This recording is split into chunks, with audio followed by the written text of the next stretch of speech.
Brahim Díaz es un personaje dual, lo mismo juega con la pierna derecha que con la pierna izquierda. Forma parte de la escuela andaluza, pero tiene una mentalidad alemana. Es un hombre tranquilo, pero también inquieto, con muchas ganas de aprender.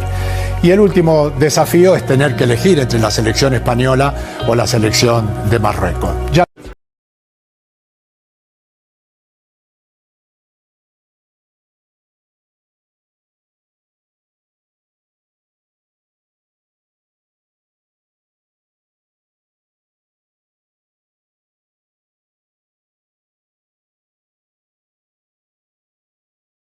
كما رأيتم معي أول خروج إعلامي للاعب المغربي إبراهيم دياز، لكن للأسف لم أستطيع إكمال الفيديو بسبب حقوق الطبع والنشر، لكن لا بأس. سأريكم بماذا صرح إبراهيم دياز في هذا البرنامج التلفزيوني.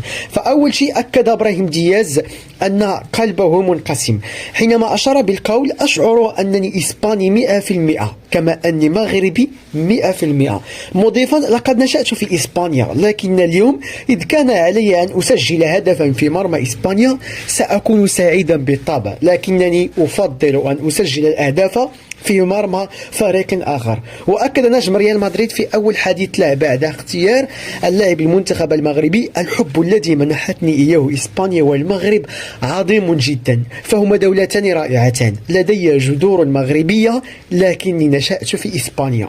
قبل أن يتساءل اللاعب هل سأحتفل بهدف في مرمى المنتخب الإسباني إن لعبت ضدهم، ليجيب إبراهيم دياز عن تساؤله بالقول: في الوقت الحالي لا أعرف ماذا سأقول، لكن ما يمكنني قوله هو إنني مقتنع بقرار اللاعب للمنتخب المغربي بنسبة 100%. كما أكد إبراهيم دياز: أنا مقتنع بقراري باللاعب رفقة المنتخب المغربي 100%.